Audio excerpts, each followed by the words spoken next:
Auto Shanghai showed us several great affordable EVs that are coming to the UK and Europe imminently, including BYD's Seagull, aka the Dolphin Surf, GAC's Ion UT and Nio's Firefly. Elliot Richards recently filmed with the Firefly for Everything Electric Australasia. But as we now know, this feature-packed small EV is coming to the UK later this year, so we wanted to share it with you on the Fully Charged Show too. Does it feel like the world is finally waking up to small and affordable EVs? We have the Renault 5 in Europe, which is making huge waves. BYD with the Seagull is imminently going overseas. So what happens when a startup EV company like Nio join the fray? Well, they come up with this. Oh, and it's got battery swapping. My name's Elliot Richards, and this is Firefly. Now, it was just a few weeks ago we were testing Nio's most expensive, technologically advanced car ever, the ET9. And now we've gone completely the other end of the spectrum and have the Firefly. And finally, they're going into a space which has been very stagnant in overseas markets. And this is the new global car they think will crack that market overseas. Of course, this is the third brand from Nio. So you've got Nio itself, you've got Onvo, also rumoured to be going overseas, and now we have Firefly. But first things first, what do we think about the looks? Whoa, steady on there, Elliot. Let's not get too much into the looks, because what you and I want to both know is how this thing drives. And I have to say, they've already nailed the small car formula. Small car needs to be fun. It needs to be easy to drive. It needs to not have mad acceleration, good visibility. It's got all of those, tick, tick, tick, tick, tick. This is a really great start for a first ever super mini, super small car from a brand like Nio. Now, they've developed the suspension, the chassis, how it rides with a company called Multimatic. They've really worked out the agility and comfort of the car.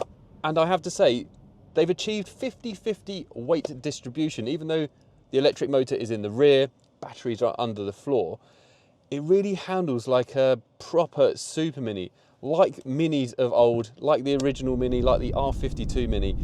They've managed to keep that small car formula. It's all about fun driving and easy driving.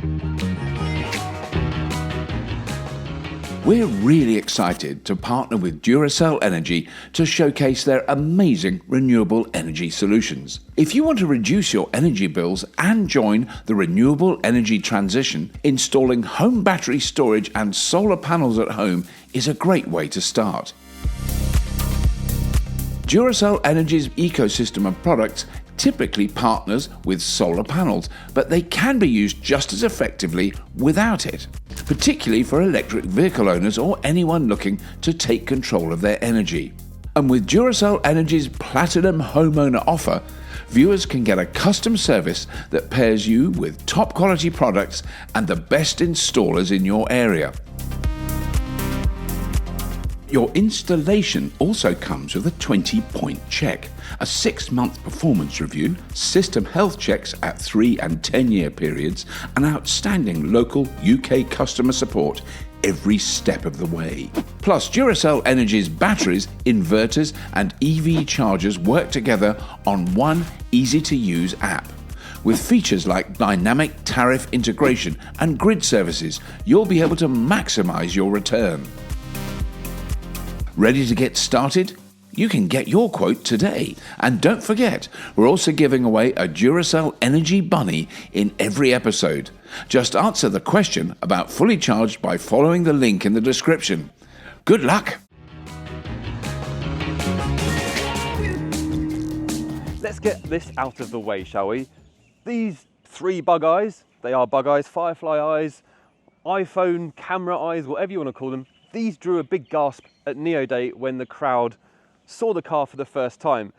Now, I'm not going to go into whether you like it, I like it. It has to be distinctive. It has to stand out in a market which is going to be fiercely competitive in the future. It can't look too much like a Mini E. It can't look too much like the Renault 5. They've all got their own distinctive styles. Coming around here, it's kind of a very clean design. It reminds me a lot of the Honda E, and that's a good thing. a beautiful car, flawed by its tiny battery capacity. Now, Firefly are billing this as their fun, young car, and the car comes in a range of 5, I have to say this, very tepid and quite boring colours. Now, for a car that's meant to be fun and adventurous and exciting, I would want something a bit more purpley than this lavender we've got here. Now, I understand it's kind of gotten for that Scandinavian kind of minimalist aesthetic, but I just wish, if you're going to have a fun car, have one or two which are really fun. Go nuts with the colours. Let's really splash a load of interesting paint on here. So that's one kind of small downside for me. And coming back down here, in terms of comparison, I'm going to compare this to the Mini E. It's about 3 centimetres longer in every direction, basically. It's just slightly longer, slightly wider and slightly higher. So in fact, this is 4,003 millimetres long, 1,781 millimetres high, and it's 1,553 millimetres wide. Really, Mini got the small car formula spot on back in the 50s and 60s, pushing the wheels to the edge so there's maximum space for the occupants.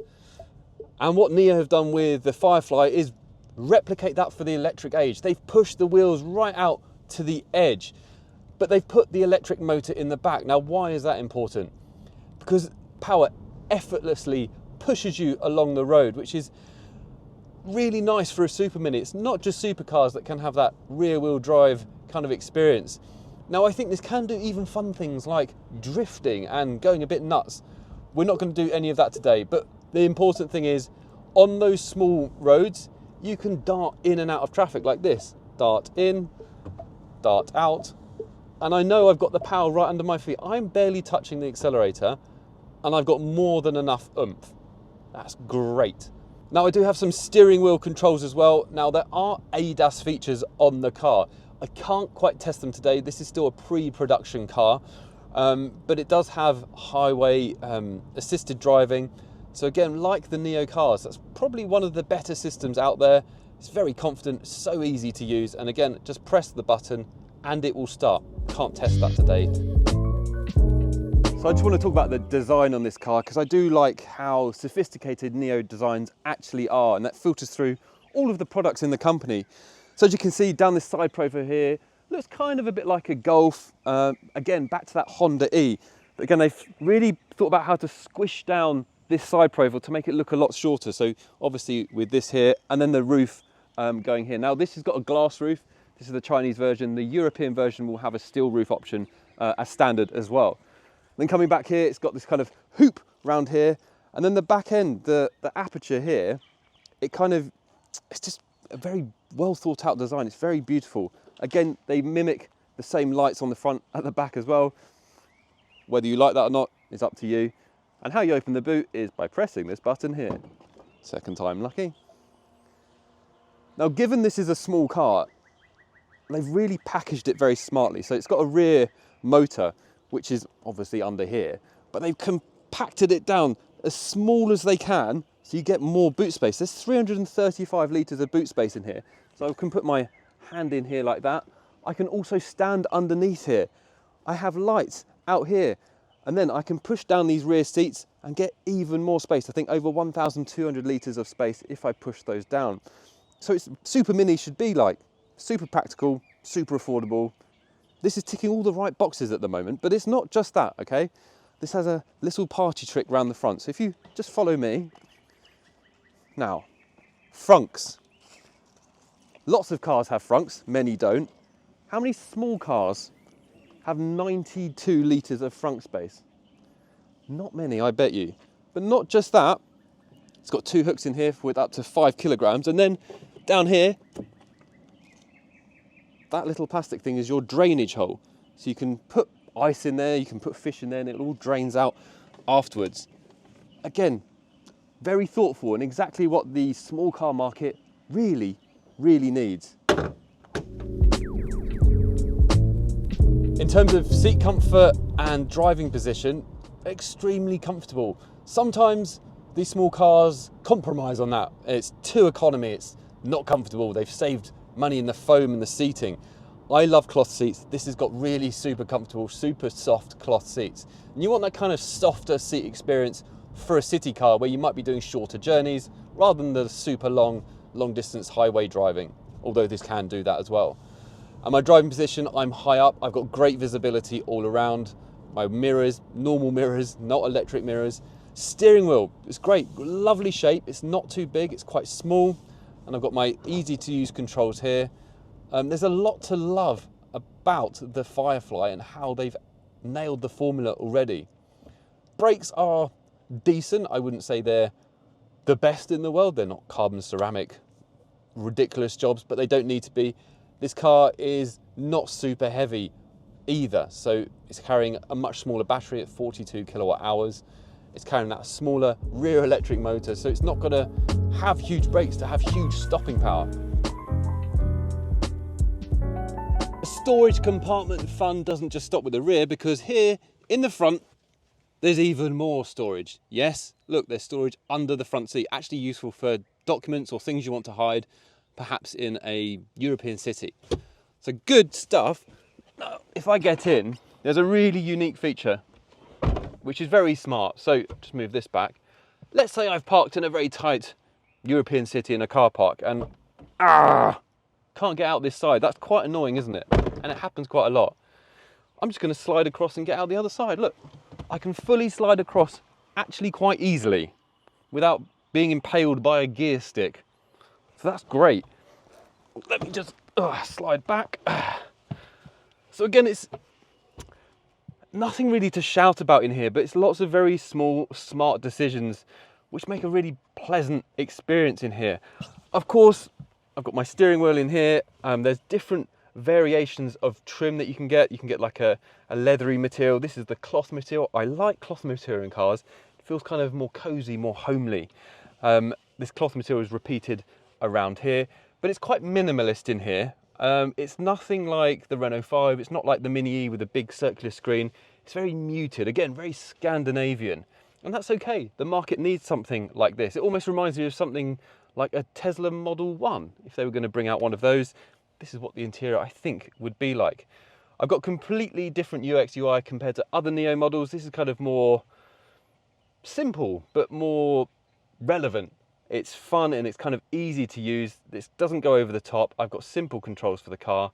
I've got my mapping. So I just want to take you through some of the screen functions here, because it is slightly different from other Nio models. Well, it's actually very different. I think it's all based on the same architecture. But if I just go into what some of the most important things on the screen. So this has been really simplified and made easy for most users, because this might be the first EV that a lot of people get into. They don't always want the most tech, the most amazing things. As you can see, this is in English, definitely going overseas.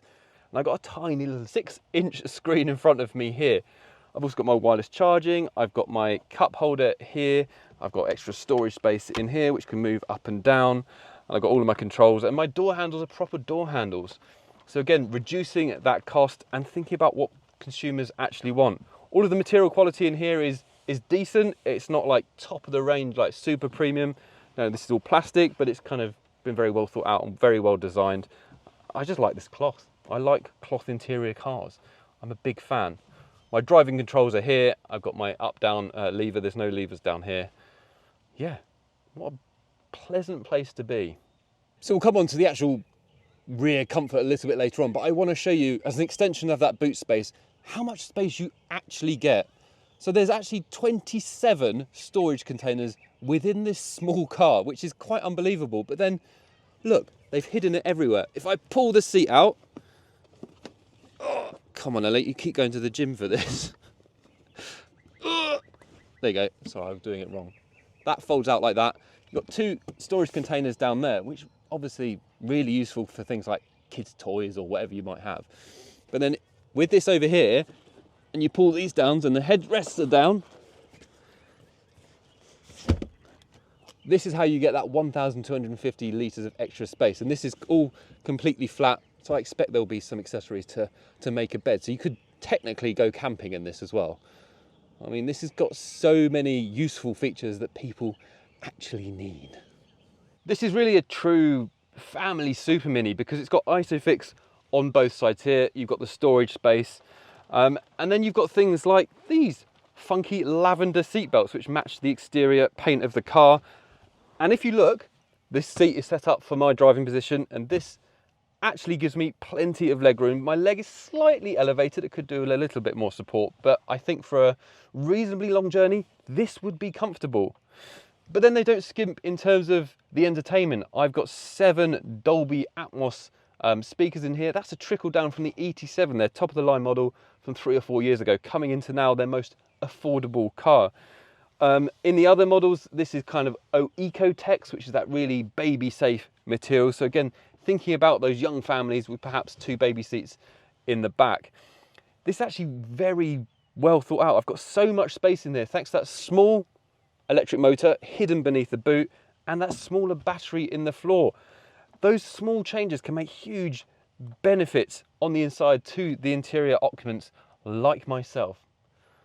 Again, tick. Now the Firefly has a huge party trick up its sleeve that the Renault 5 and the BYD simply don't have. In fact, no one else has it, and that is battery swapping. Yes, this can battery swap, and it will be expected to battery swap in those overseas markets as well. It also has your standard charging, so this is the Chinese version of the model. We expect the European, UK, whatever market will be slightly different here, but essentially you have a 42 kilowatt hour swappable battery. There will be other versions coming out in the future. Gives around 430 kilometers of CLTC range, or about 320 WLTP. Those are not official stats, those are Elliot stats. You'll get the official ones coming out very, very soon. But if you can get a small city car which can battery swap in about 2.5 minutes, this becomes so compelling. But it's not just that, because the car also has insane levels of efficiency, and I love efficient small EVs. 10.9 kilowatt hours per 100 kilometers. That is one of the lowest I've heard on the market, and is great for you and me because it means you get more out of that smaller battery, which means we can have more cars with smaller batteries. Yes, please. Right, so now it's identified the parking space. Firmly hold the brake and select slot. So I'm going to select that slot. SAPA RPA, don't know what that means. Just press SAPA, release the brake. Now it's still pre-production, so you might have noticed there's a couple of small errors on the screen, but this little car is going to park itself. And I like how this is just becoming the norm now. And now small cars are easy to park anyway, but it's nice to have this additional feature in an affordable small EV. No fuss, loving the graphics on the screen. 270 centimeters away. Easy peasy. Done. That is self-parking in a Firefly. So just whilst we're driving along, there's 2 more things I wanted to talk about. One is the price. So at the time of testing, we're not 100% sure of the price. We're thinking it's around about 140,000 RMB, but if it's got the battery renting option, it should be even cheaper than that. So as a benchmark, it's about the same price as the Mini E here in China. So about, I don't know, £15,000. The other thing is, I want to talk about the modes here. So like I said before, it has that 1 pedal mode. I can switch on and off. That's quite easy through the button here. Regen braking, low, standard, high, and then auto. And auto just senses it by itself. And then I've got 3 driving modes: eco, comfort, and sport. We're in comfort. Let's bash it into sport. And it's a much snappier kind of acceleration, but still retains that level of super mini comfort. And that's if you want to have that kind of fun experience in this super mini, the Firefly. You could do that very easily just by changing the modes there. But let's be honest, none of what I've said in the last few minutes makes a blind bit of difference, because what is important is that Nio have brought a small electric car to the market, and that's what we need more of. Whether you like the looks, you don't like the looks, whether you think it's too expensive, you don't think it's too expensive, irrelevant. We have a new small electric car in the market, one that does battery swapping, and so this is a very welcome contender to the global markets.